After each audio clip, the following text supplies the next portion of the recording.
Going back to that problem solving, how are we going to solve the problem? How can I support every other member of my team? Where can I improve myself in being able to contribute to that team? And also helping my teammates be able to contribute to the problem. And definitely focusing more on the holistic approach. You have to have a vision and an ability to get things done. I'm talking about a vision for how am I going to solve this problem? How am I going to move my career forward? How am I going to move my team forward? How am I going to be able to help the organization as a whole?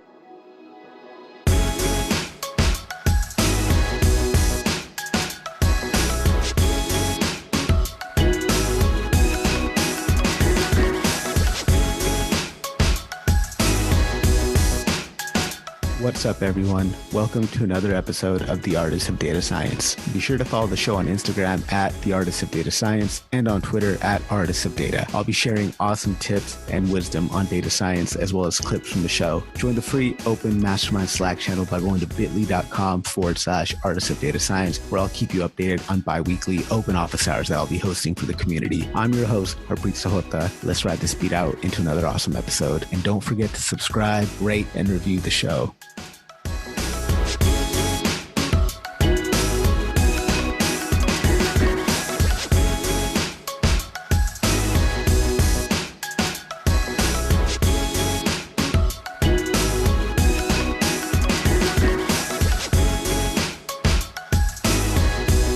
Our guest today is a leader in the data science space with over 3 decades of experience serving in various roles within business analytics and artificial intelligence. He's a data scientist who specializes in predictive analytics, machine learning, and training teams. Currently, he's a chief data scientist of the Strategic Artificial Intelligence Lab at Legg Mason, based in Baltimore, Maryland, where he's aiming to create cutting-edge artificial intelligence that can be made accessible to all, and specializes in designing and developing new machine learning departments for mid to large size organizations. Before that, he served as vice president of analytics at Morgan Stanley, where he focused on fraud detection and prevention for the firm's $50 trillion per year wire transfer business. He's also served as the lead artificial intelligence consultant for Analytics Edge LLC, where he was involved in a wide variety of data science projects for 25 clients, creating nearly 100 predictive models for industries ranging from banking, cellular, healthcare, hospitality, and various nonprofits. He serves on the World Board of Directors for ICOM Digital Analytics, as well as the Chief Data Officer on the Board of Directors for the DC region at Gartner. He's got some amazing experience training teams in data science and has authored Harvard Innovation Lab's Experify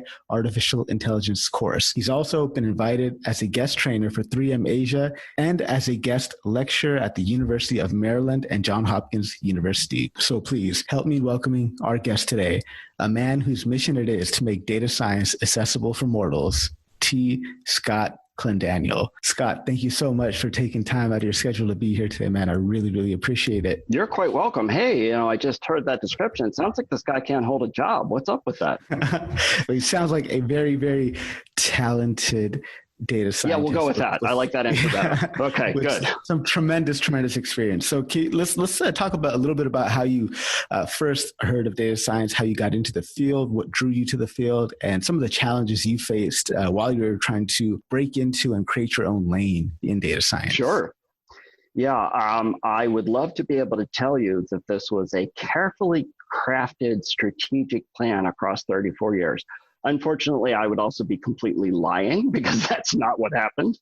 I was actually, when I started at University of Baltimore, I was majoring in strategic planning of all things. And I had met with the co-op department, which is sort of like internships. And they had said, hey, I've got this wonderful opportunity for you to go work with Citicorp. Are you interested? I said, yeah, that'd be fantastic. Please set that up for me. So I go in and I'm sweating bullets. 21 years old. And I'm like, I don't know if I can do this or not, but I'm going to really try. So I go into the interview and get all the way to the final question. And the gentleman asked me, gee, your major seems to be strategic planning. Why would you be interested in focusing on marketing analytics? Well, my jaw almost hit the table because the one thing that the placement officer had not told me was that the job was actually for marketing analytics. I was like, well, it's so important to be able to track your return on investment and ability to do things in the marketplace and set up metrics. And so that's why I was interested. And somehow that worked. So I started out doing analytics from that point on. That's one hell of a way to think on your feet and get an answer out. That's awesome, man. So how much more hyped has AI become since you first broke into the field? Well, way too much, I would actually say. When I first started out, people talked about analytics and eventually they talked about business intelligence, but they used to refer to this field by some wacky names. For most of the time I was in it, it was data mining, which actually started out as a pejorative. The origin of that term was actually people who were fishing in databases for relationships that they could sell to clients that weren't really supported by the data. And somehow that nickname attached to the entire field. So for the first 15 or 20 years that I did this, it was data mining, or the other one, which always makes me chuckle, KDD, which was knowledge discovery in databases. And one of my favorite sites out there is still KD Nuggets, which is sort of like the Craigslist of analytics. Not big on graphic design, but absolutely excellent material. But when I started out doing data mining or KDD or whatever you wanted to call it, you had to beg clients to tell you anything or to listen to you. And the response was always something along the lines of, oh, that's too geeky for me. Or, oh, I don't want all those statisticians running around telling me how to do my job. Yeah, maybe there's something in it. Maybe there isn't. I don't know.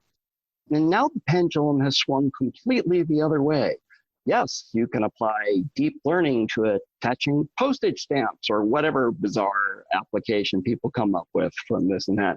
And I'm really concerned that we're going to enter an AI winter, which will be the third one we've experienced, because I think it has been so overhyped that there's no way that the field can possibly live up to the expectations. So the short answer is way too much, way too overhyped. And yes, I'm really worried. That's interesting. I had no idea that data mining was kind of used as a pejorative term like that. That's really, really interesting. I didn't find that out until I had started telling people I was doing that. And occasionally I got a raised eyebrow and I was like, what's up with that? But that's where it came from. And that's interesting that it went from geeky to extremely sexy in that short, in that amount of time. My wife is still not convinced in my case about the sexy part, but I'm working on it. I think you yourself just bring sexy back to data science. Stop. You do go on. So there you go. So you mentioned AI winter that we might be entering into our third one. I think a lot of my audience is pretty new to data science. Sure. And the field. Do you mind briefly just taking us through, first of all, what the concept of an AI winter is, and maybe just touch briefly on the last one that we experienced? Absolutely.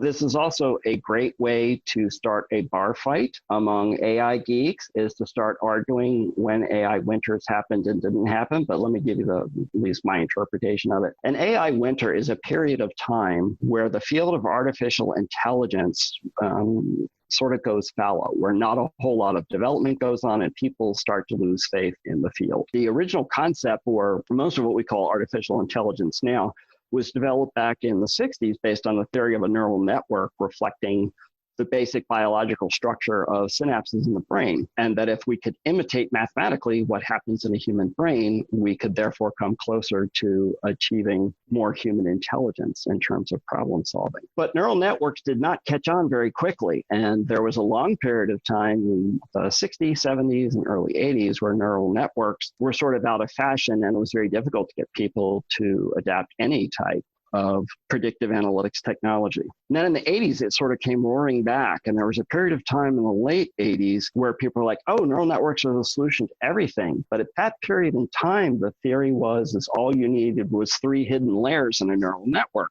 So you should be able to solve any problem because 1 layer was a point, 2 layers was a line, 3 layers was a shape. So if you got to a shape, you could basically bound any group of points in a hyperplane and be able to say, hey, I got it. And then it took off again. But neural networks were not nearly as successful as people thought they would be. So we went all the way through the 90s and the early 2000s. And what really caused things to come rearing back after that second AI winter, so to speak, was the discovery of deep learning, specifically for problems like computer vision. So if I need to identify the kittens in the YouTube videos, It's very hard to do that with traditional statistics, and adding additional layers to a neural network didn't help. But when you got to computer vision and several research papers that came out from Google, especially around 2010, it was, hey, now we've been able to find out how to add additional layers to a neural network and make them deeper, hence deep learning, which is basically just very sophisticated neural networks with lots of hidden layers. We can get all sorts of performance that we've never had before. And so AI took off again. The problem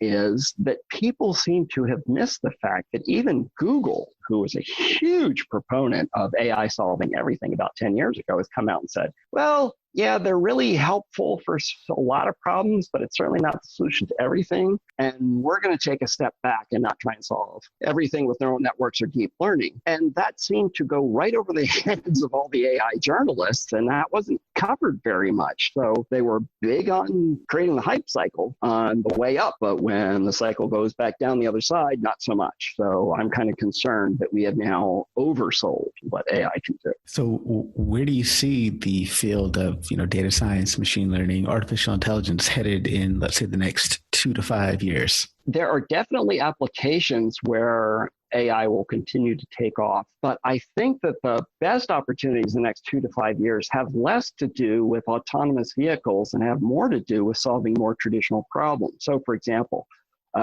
big leaps have been gained in being able to diagnose disease, especially in terms of automating some of the processes that used to be done in radiology. So if you're going to make a career choice and you haven't started schooling, radiology is not the first choice I would recommend, because I think AI is going to take over a lot of those slots.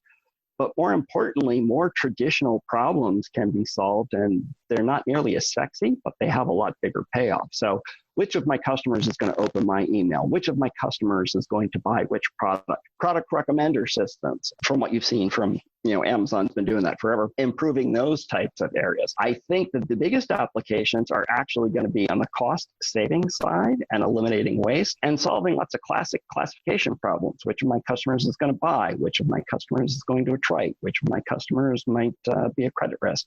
Those type things are much lower hanging fruit, but they don't attract nearly the attention. But that's where I see the next 3 to 5 years having the biggest opportunity. And I think the autonomous vehicles might be a little bit further down the road, but I don't know. So in this vision of the future, what do you think is going to separate the great data scientists from just the, good ones? I think what's going to separate the great data scientists from the good ones is taking a small step back from the belief that everything can be solved just by throwing another Python library at it, by adding package after package after package to problem solving.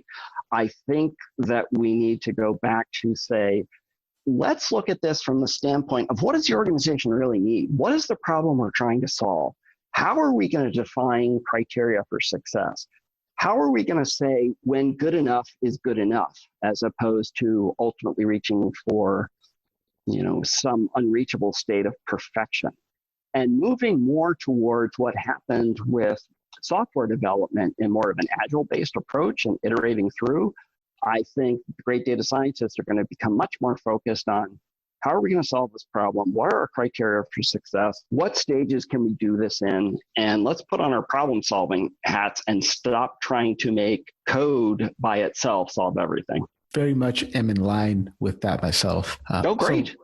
So let's talk about kind of leadership in data science. So What does it mean for you to be a good leader in data science, and how can an individual contributor embody the characteristics of a good leader without necessarily having the title? I think to be a good leader, you have to first learn how to be a good team member. You need to be willing to focus on the greater good, for lack of a better phrase, in terms of going back to that problem solving. How are we going to solve the problem? How can I support every other member of my team? Where can I improve myself in being able to contribute to that team?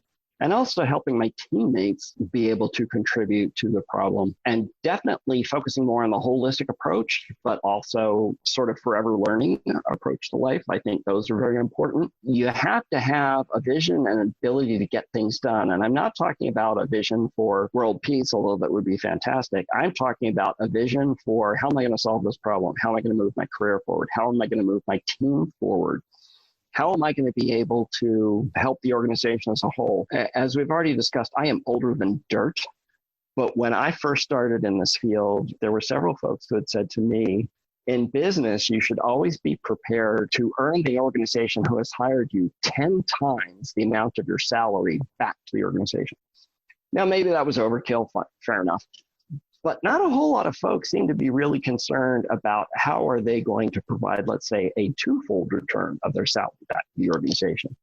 If you start thinking about problem solving in that way, it does wonders to focus the mind, as they say, on the type of skills that I need to develop to be able to provide leadership to the organization. So for someone who's, let's say, the first data scientist in an organization, and they're kind of responsible for building up the data science practice, what are some of the challenges that you would see them facing, and how do you think that they could overcome those challenges? There's been way too much of that, as a matter of fact. I can't tell you how many consulting assignments I have started off where someone wants the sun, the moon, and the stars, and within a week, I come back to them and said, gee, do you guys know that you already have a dashboard report that solves this problem and you've had it for years, but no one else is looking at it? You need to be really careful if you're the first data scientist in an organization to make sure that you focus on a crawl, walk, run approach.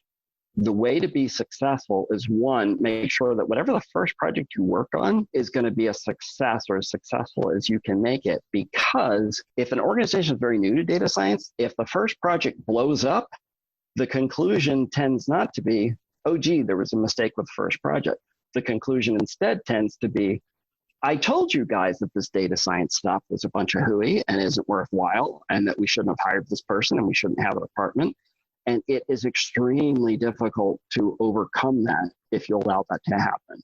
So all of your efforts should be on making sure that you set expectations that you can reach, and that you start off by saying, what are things that I can solve? What are the biggest pain points in my organization? How do they define that? How do they measure that? What can I do to solve one of those? Not by creating the most complex model, but what's the simplest, most understandable? Can I solve this with a 3-layer decision tree?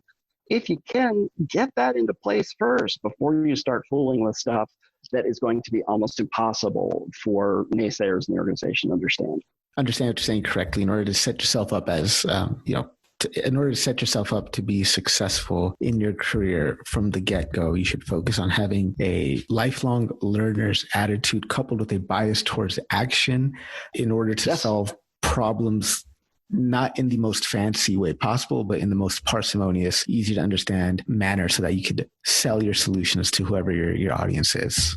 Yes, simplicity is ridiculously underrated, and not simplicity for simplicity's sake, but complex systems tend to fail. Complex systems are hard to explain. People do not support what they don't understand. Instead, they fear what they don't understand. Whatever we do in data science, it's actually working with people. You need to start there. Who are the people that I'm trying to help? What are the problems, and how do they define those? How can I help people using the technologies I have, as opposed to, let me take the technologies I have and force them on the people around me?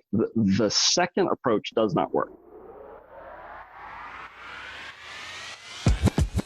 What's up, artists? Be sure to join the free open mastermind Slack community by going to bit.ly.com/artists of data science. It's a great environment for us to talk all things data science, to learn together, to grow together. And I'll also keep you updated on the open bi-weekly office hours that I'll be hosting for our community. Check out the show on Instagram at the Artists of Data Science. Follow us on Twitter at Artists of Data. Look forward to seeing you all there.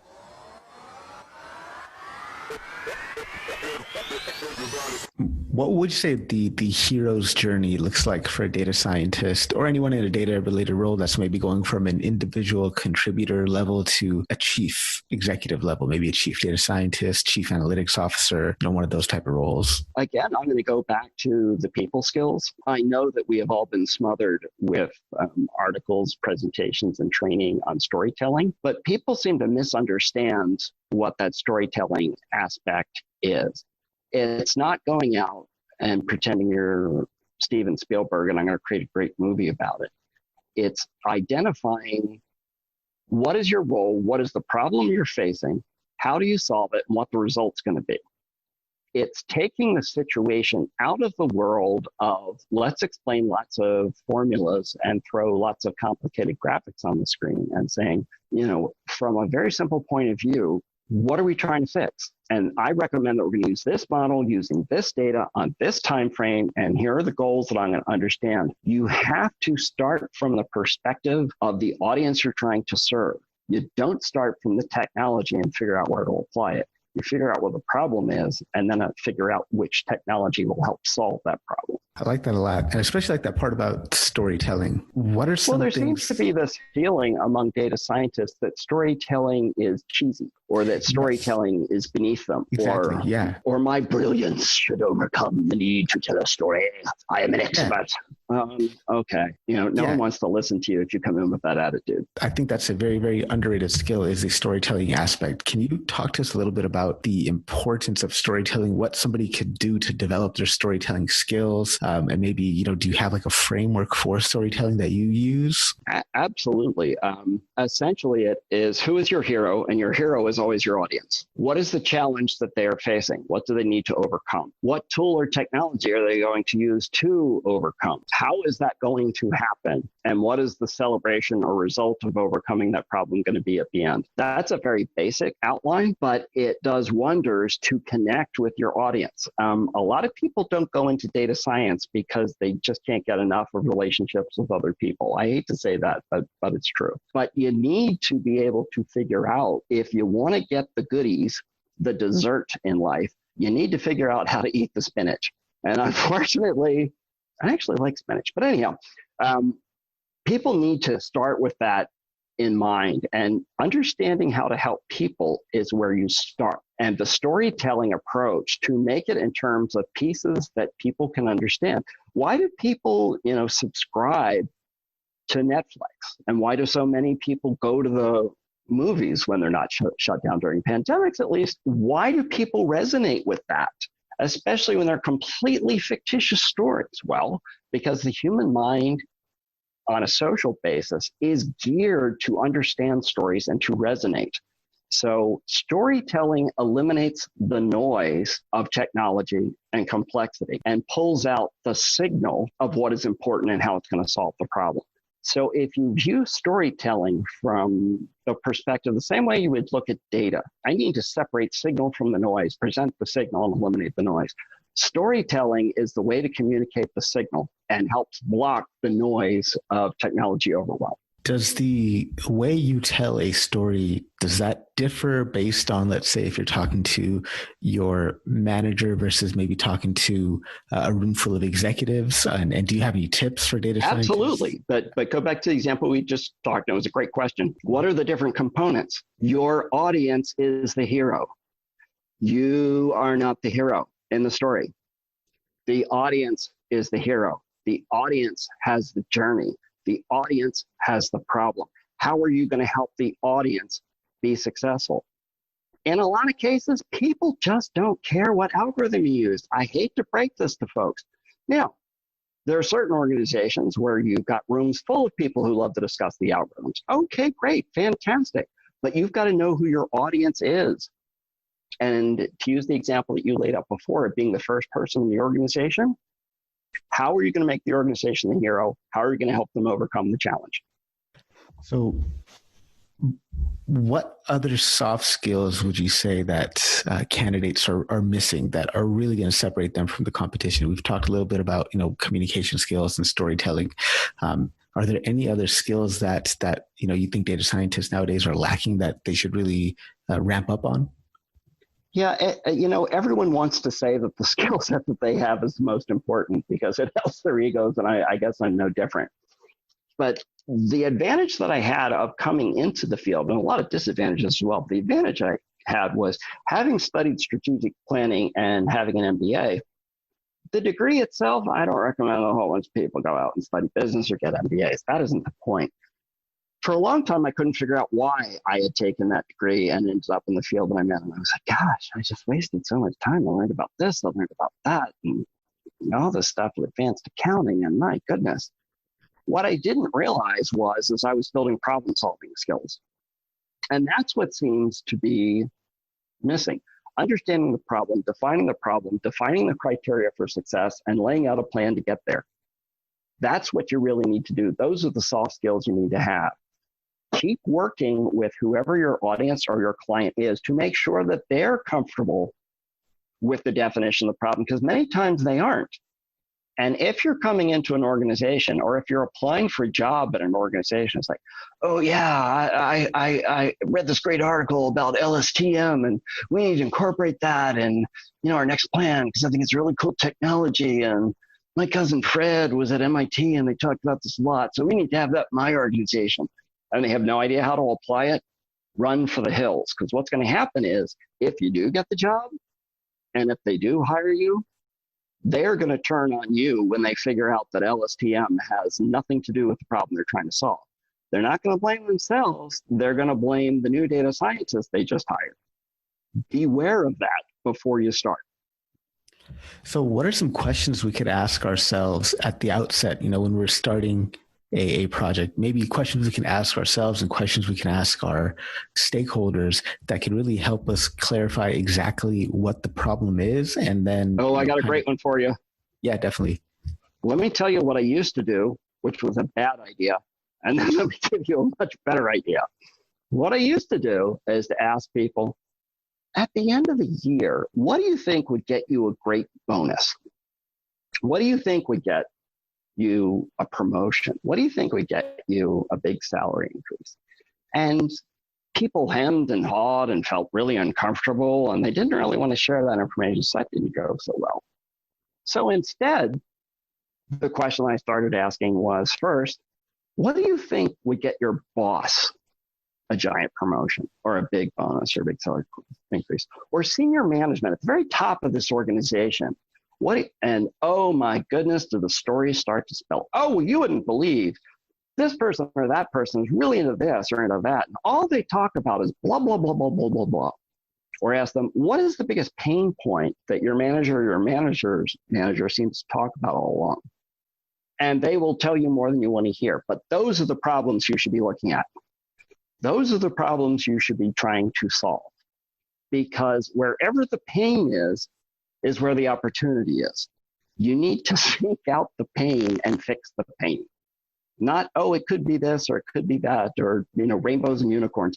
Find the pain, diagnose the pain, fix the pain. Kind of ties into your framework for storytelling, because the hero in your story is not you, it's your audience, it's your stakeholders. Absolutely. So you shouldn't try to pick up projects that you think are interesting because they're things that you want to do. You should take on projects that are going to, like you said, solve a pain point for the organization so that you could get that 10x return on your salary that they're investing in you. There is a hidden data science message in the movie Doctor Strange, of all places. So if you go into the movie and, all the trippy graphics and all that kind of stuff, that's all well and good. But actually, if you look at the discussion between the Ancient One and Strange, the Ancient One turns to him and says, you still haven't figured out the most basic lesson in all I've tried to teach you. And it's like, well, what is that? It's not about you. And that really resonated with me, because it isn't about any of us. It is about the team that we're trying to support, the organization we're trying to support, where we're trying to get promoted, where we're trying to get our salary increases, where we're trying to do whatever. That is what it is about. The part for the you in any situation is, how can I contribute to solving that problem? What can I do to improve myself to become better at solving those kinds of problems? What can I learn that would help prepare me for the next time a similar problem comes up? Speaking of, what do you learn or how to learn what we should learn next? I feel like there's a lot of boot camps that cover a lot of the technical aspects of data science. Yes, there are. But there's not enough, I think, that help develop the business acumen or product sense for a data scientist. How do you think a data scientist could develop and cultivate, a business acumen or a product sense for themselves? Good question. Any type of management type of course in terms of helping solve problems is great. I think that actually there are lots of lessons available within computer science curriculums. It's just that people want to jump past that. A great exercise is actually to go through the books that have been published, and there's a whole slew of them now, on how to pass the data science exams to get into Google or Facebook or wherever. And where I think it's really helpful in studying those books is they lay out a specific problem and they're looking for you to be able to solve it. So it's not the answer so much as it is, what is the process that you went through to get to an answer? What did you think about? What did you consider? How did you lay out some options? So even within your own curriculum, I think there's a lot to be learned. That people keep focusing on the syntax as opposed to what's the problem, how do I define it, and what is the thought process I use to get to that. Design thinking, I think, is fantastic. Can't recommend it highly enough. Anything that focuses on general problem solving, that's what you want to do. And if you're truly geeky like myself, think of it as a video game. If this were a video game and I was trying to get my character from this level to the next level, what are the problems I had to solve and how would I go about doing that? And if you think about it that way, it pulls you out of, well, which line of code am I going to add? Which package am I going to import? Which set of software am I going to use? More towards, what do I have to do to get the problem solved? What do I have to do to make my audience the hero in their story? Yeah, because you hear a lot of, well, at least I do with my mentees, I hear a lot of, the first question they ask is, which algorithm should I use? Which data set should I use? And I'm like, how about you ask yourself, which problem do you find interesting that you can go solve? Thank you. And yeah, perfect.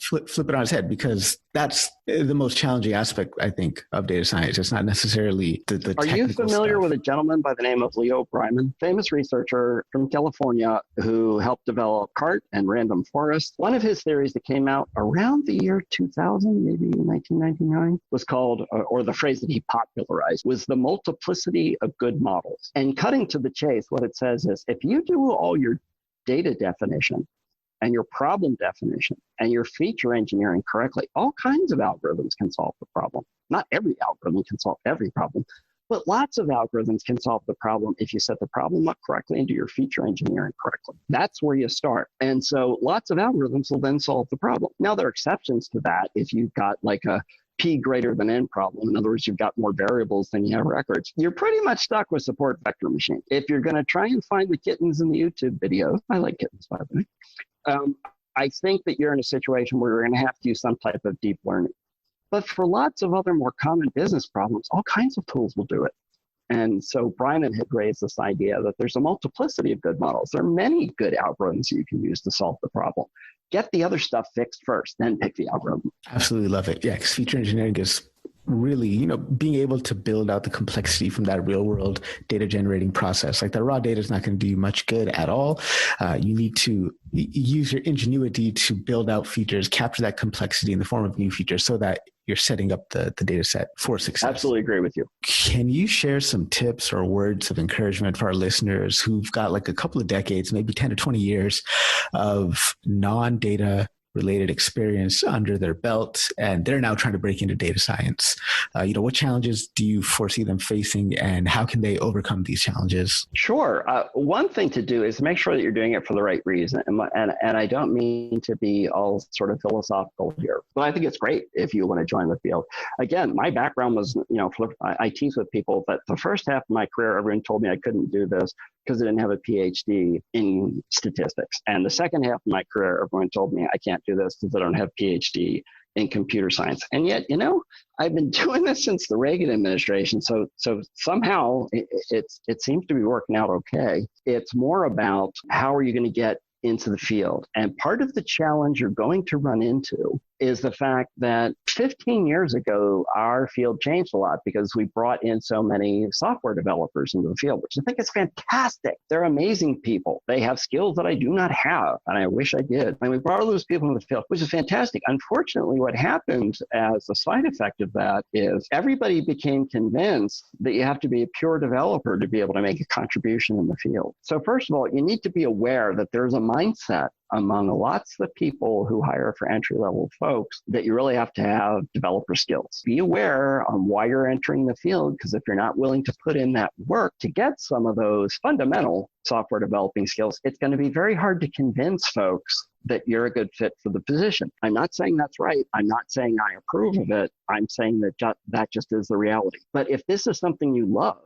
and you want to be in it because you don't think you'd be interested in anything else, that needs to be your why. That needs to be your motivation to carry you through what you need to learn, because there is a fair amount to learn. If you're jumping into it because your third cousin twice removed told you that it pays a lot of money, it's going to be hard to keep the motivation, and you're likely to get bored and frustrated and leave the field. So maybe this isn't a great fit for you. So make sure that your why, whatever your why is enough to fuel you to get you through the difficult patch to get you to where you want to be. But look, I am not a genius. God knows I wish I was. I hope that I'm at least average IQ, maybe. And what has propelled me through this is the focus on meeting people's needs, problem solving, and figuring out the technology to get through this.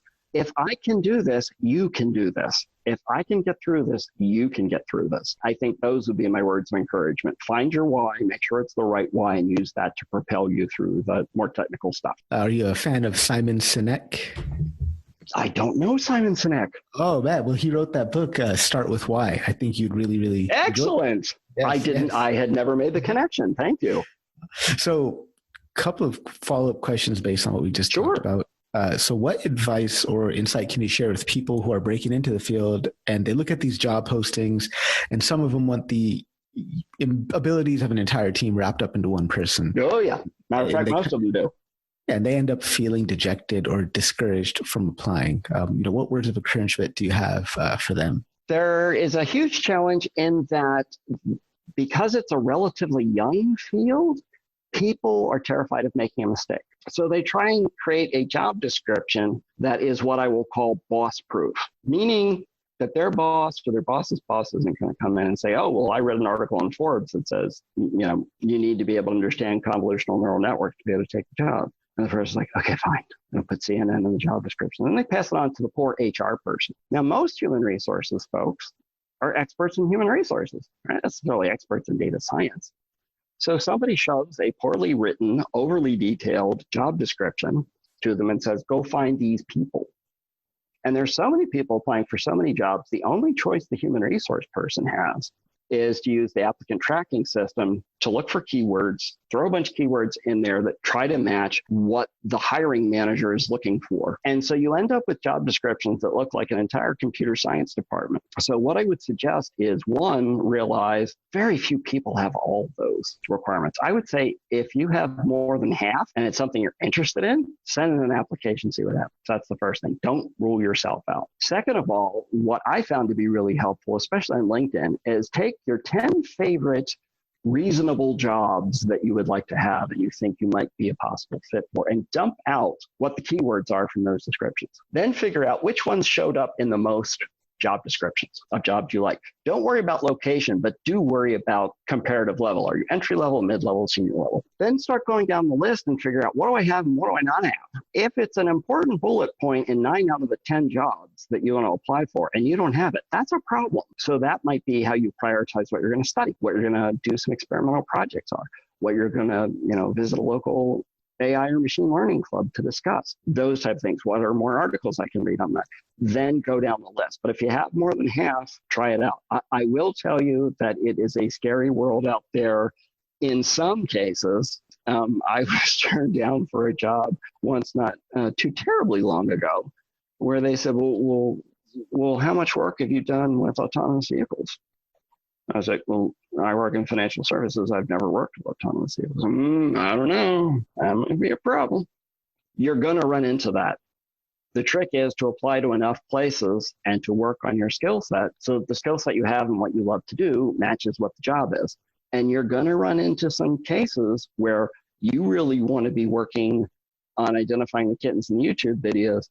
The hiring manager wants you to have something completely different. That's going to happen. But you keep trying. The job search process is horrible. I don't have anything positive to say about it. I think what people misunderstand is they think they're having a hard time and everyone else is finding this easy. I don't know if anybody likes the job search process. It's definitely very, very strenuous. But if you take your approach to it and gamify it, treat it like a game, and just take every rejection and every setback as a learning opportunity, just change your mindset about it and turn it into a positive, right? And if you're in a larger organization, you're usually much better off trying to make a lateral move to a job that looks more like what you want in the organization you're already in, as opposed to making a leap to a different organization if you haven't built up any experience yet. And I really like that advice about just taking inventory of, 10 different job postings. Yep. And highlighting the terms between them that are common, and now you know what it is that you need to study for. That's actually advice that I'd given to one of my mentees just yesterday. Fantastic. You've got a ton of experience in finance and fintech. Do you have any suggestions for finance or fintech data science projects that an aspiring data scientist could tackle? There are a couple data sets out there on Kaggle regarding credit scoring. That's always a good one.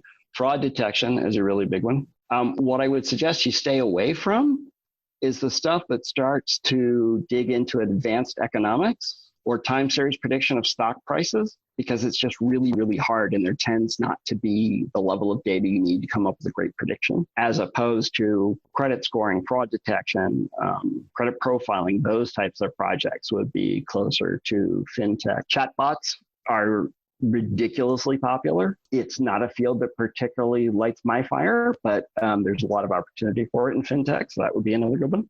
And do you have like any good case studies that somebody who's into fintech or finance should check out? The Kaggle credit scoring is a good one. The Kaggle Aetna challenge for good drivers, that's another good one. Those would be two to start. I don't know of a ton out there, but let me give you a good example from fintech that's really applicable to a lot of different fields. And that has to do with credit scoring. For example, if you look at the total amount of debt that somebody has, total revolving debts, all your credit card type stuff, that actually isn't terribly predictive. If you look at the total credit lines that somebody has, so if you add up the total credit limit on all their revolving credit, that doesn't tend to be too predictive either, or much less than I would have imagined it would be. But if you take the ratio of how much they owe to how much they could owe if they wanted to, that's hugely predictive. Now, here's the challenge. If you just throw those numbers into most traditional statistics packages, it's going to say, nope, there isn't a real high correlation on either one of these. The odds of it calculating the ratio on its own is horrible. They do not do a good job at this. So that's an example of if you followed just purely classical statistics and threw those two inputs out, because each one by itself isn't terribly predictive, and didn't try a ratio, you'd be out of luck and you would have missed one of the most important predictors of overall credit performance. So that's why I say the problem solving. Which of these things are related? What might I try? What are some different combinations? I throw out about 80% of everything I try, because I have learned over the years that trying to outguess the data is usually a fool's errand. It is better to think through the data, try a bunch of different stuff, see what makes sense, see what holds up, see what validates, and use that, rather trying to massage your own ego and think, oh, well, I'm so smart, I can figure this out without testing. That tends not to work. Let the data lead you. Feature engineering to the rescue, right? Just absolutely develop good features. It's important. So having developed so many, 100 predictive models, right? And this is something that I think a lot of people who are breaking into the field or maybe brand new to the field don't have a lot of experience with. And that's the things that we need to do after a model has been deployed and put into production. So what are some things that we need to be cognizant of and monitor and track once a model is deployed, both from the data scientist perspective and the business perspective? Plan for obsolescence is my biggest lesson there. So when you think about model risk management, all models deteriorate over time. The model that looks fantastic today may look horrible 6 months from now. Rather than trying and just sitting in fear the model's going to deteriorate, plan for it. How often are you going to check the model? Are you keeping, in essence, a control group of records you don't score? Are you using a population stability report to see if the world has changed? Is the performance, it's going to deteriorate at some point. So how often are you checking? And what's your plan to replace the old model with a new model? What is your champion challenger test plan to be able to say, okay, I came up with 2 new models that might be able to replace the old model that's starting to fail. How are you going to test all 3 together and compare scores? How are you going to replace it? Have you already worked with the technology group on when it's going to be replaced? Do you have the resources for that? That all needs to be baked into the plan. Don't wait for disaster to happen. Know that you're going to have model drift almost no matter what you do. Rather than try and fight gravity, say, hey, okay, so I'm just going to plan for that. And here's my schedule, and here's how I'm going to address it. Here's how I'm going to test for it. And this is what I'm going to do. Models are not one and done. And planning for that up front, also, you're going to have much less problem with people saying, see, I told you that this stuff doesn't work. Well, it works for a period of time, and the process is always updating, what I like to call non-stop-optimization. In other words, you're always going to optimize, you're always going to improve, you're always going to try and be better. But you know that models are going to deteriorate. So here's how I'm going to replace them when they do. It's also a very good approach to have in your life as well. Absolutely. Right.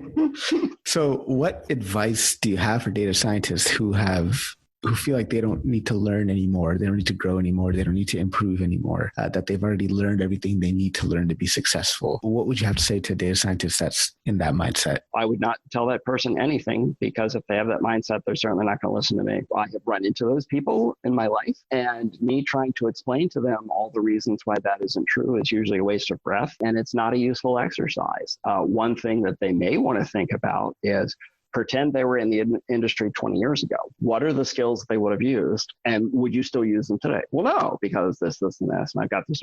Okay, great. What makes you think that that isn't going to happen again 10 years from now? There is no point in time where you can stick a pin in a bulletin board and say, okay, progress stopped here. Nothing has improved in my field since then. The rate of acceleration is increasing geometrically in this field. So if you don't like constantly learning, this is really a bad field to go into. Yeah, learning never, ever, ever stops as a data scientist. That's why I absolutely love this field. I used to be an actuary. I used to be a biostatistician. And oh, geez, that's heavy duty, my friend. But I didn't feel like I was continuously learning, continuously growing. Yeah. It just wasn't a challenge, right? It's almost like, okay, cool, I passed a bunch of exams and... Yeah. Is that all there is? Like, you know what I mean? And that's the one thing I love about data science is that you have to always learn. Well, what's the old joke about a PhD? You learn more and more about less and less until you know everything about nothing. You can't really do that in this field because everything changes. I would say that the industry has changed more in the past 7 years than it had in the 27 years prior to that, at least from my career experience.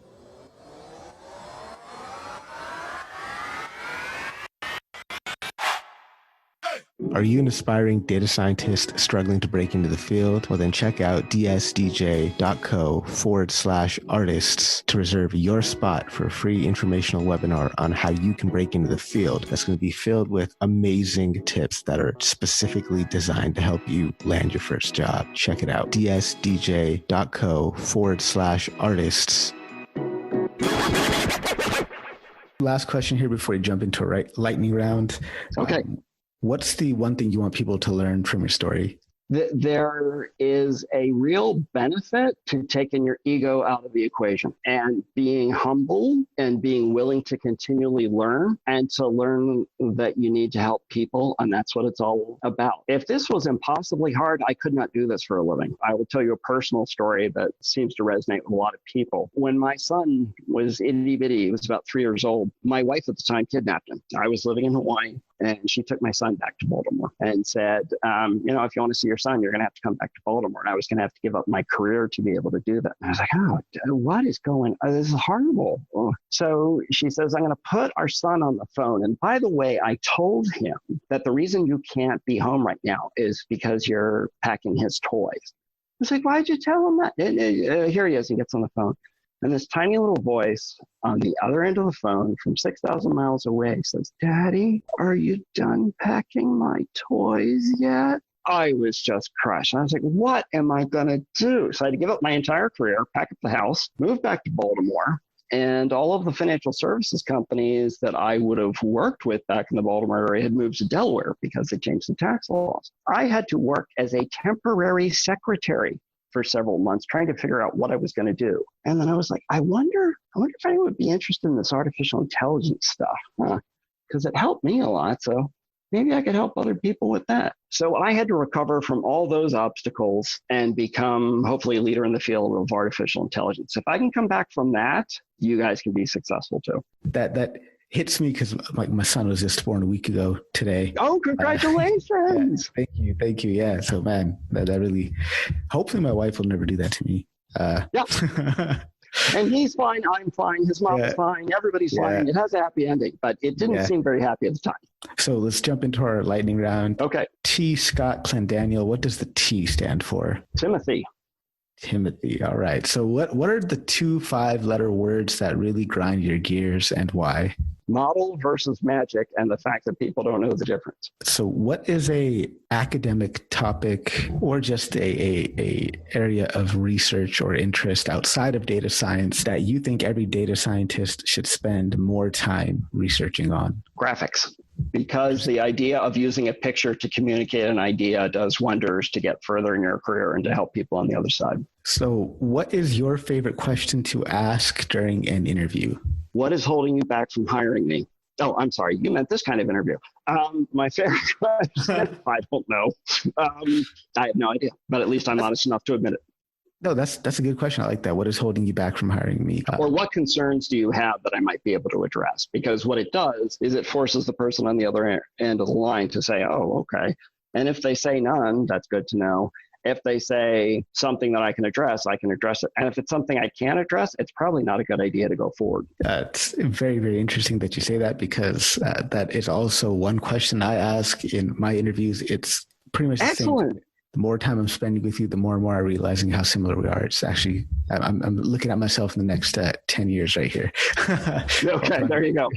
But yeah, like it does, it's a great question because it allows you to get inside their head to see what gaps and concerns they have. Absolutely. That you could then flip it and be like, all right, well, actually, we didn't talk about this thing, and here's what experience I have with that. So what's the weirdest question that you've been asked in an interview? I'm going to have to go with the reinforcement learning for autonomous vehicles, in that the same person had used one of those animation things you can use with one of those Go cameras in the interview, and put first a pirate hat on his head and then a cat on his head and said, doesn't this look cool? And then asked me about reinforcement learning. I was like, I don't think this is going to turn out well. So what's the number one book you'd recommend our audience to read and your most impactful takeaway from it? In Search of Excellence, old book. From the 80s, had a huge impact on me. A bunch of excellent McKinsey consultants went on a search of the top performing corporations in America from coming up on 40 years ago, and found out that what made them successful is very different from what most people think, including the other members of the consulting firm before they started the study. Interesting. And what would you say was your most impactful takeaway from that book? Just how important customer obsession is, and that it is not silliness. And it's not being a jolly do-gooder. It is knowing your customer and how to help them solve what's causing them pain, and different applications of that. Another one that came out of that was MBWA, management by walking around. Don't just listen to the executives who are in the next level down. You need to be able to get on the front lines and visit and listen to customer interactions, or you don't understand what your business is really doing. Yeah, I'll definitely add those to the show notes. So if we could somehow get a magic telephone that allowed us to contact 20-year-old T. Scott, what would you tell him? He wouldn't listen to a thing I said, so probably not much. Humility is a lesson that I wish I had learned a lot earlier. Once upon a time, I thought I was a smart person until I started working with like spooky smart people. And then I was like, wow, I better find a better way to differentiate myself, because I'm not nearly as bright as I thought I was. So what is the best advice you have ever received? Treat others the way they wish to be treated, not the way you wish to be treated, which is the golden rule. So what do they call it? The platinum rule. Mm-hmm. You really need to listen to people, and people's what it's all about, no matter what you study, no matter what makes you happy.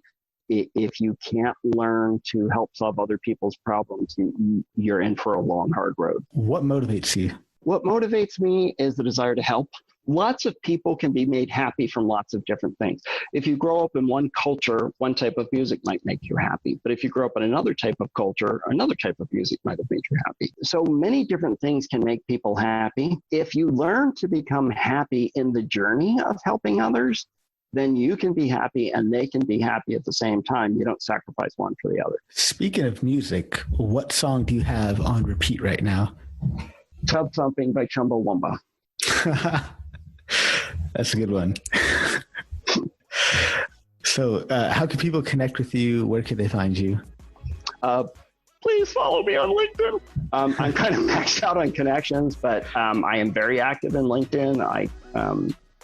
am constantly on there trying to share articles, tutorials, free resources. I have really made an effort to try and spread good tools to the data science community, and I hope to continue to do that. Awesome. Well, Scott, thank you so much for taking time out of your schedule to chat with me today. You're very welcome. I really appreciate you being here. All right. Have a great week.